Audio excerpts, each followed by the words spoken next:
ఇప్పటి వరకు మాకు వారసులైతే పుట్టలేదు. అందరూ కూడా మనవరాళ్ళే పుట్టారు. అయితే ఈసారి లావణ్యకి కూడా ఆడపిల్ల పుడతదని మేము చాలా ఆలోచించాం. కానీ ఏదైనా తప్పదు కాబట్టి ఇంకా మేము సైలెంట్‌గా ఉండడం అయితే జరిగింది. కానీ ఈసారి లావణ్యకు కవలపిల్ల పుట్టడం అయితే మా ఇంటికి వారసులు రావడం అయితే చాలా ఆనందంగా ఉంది. తనకు ఆరోగ్యం పక్కన పెట్టి మా కోసం, మా కుటుంబం ఆనందం కోసం చాలా చాలా బాధపడింది, కష్టపడింది అంటూ లావణ్య కోసం ఎమోషనల్ అవుతూ వచ్చారు నాగబాబు. అయితే మనందరికీ తెలిసిన విషయమే. లావణ్య, వరుణ్ తేజ్ కూడా ప్రేమించి పెద్దల అంగీకారంతో వాళ్ళ వివాహం ఎంతో ఘనంగా జరుపుకున్నారు.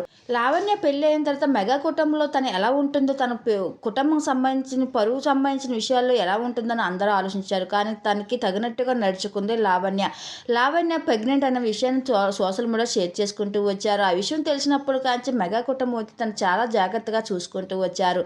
అయితే రీసెంట్గా తన కవలపిల్లలు పుట్టారంటే వార్తలు అయితే చక్కర్లు కొడుతున్నాయి. ఈ విషయం మెగా కుటుంబంలో తనకు ఆడపిల్లలు పుట్టారా, మగ వారసులు పుట్టారా అని అయితే ఇంకా మెగా కుటుంబం వెనక్కి చేయలేదు. లావణ్య కోసం ఇంక నాగబాబు మాట్లాడుతూ ఎమోషనల్ అవుతూ తన పెళ్ళి అయిన దగ్గర నుంచి మా కుటుంబం కోసం, మా కుటుంబం పరువు కోసం చాలా ఆలోచించింది. తన కెరియర్ను కూడా పక్కన పెట్టి మా కుటుంబానికి వారసులు ఇవ్వాలి అంటూ తను ఎంతో ఆలోచించిందో మాకు తెలుసు అంటూ లావణ్యకు పుట్టిన కవల పిల్లలపై ఎమోషనల్ అవుతూ వచ్చారు నాగబాబు.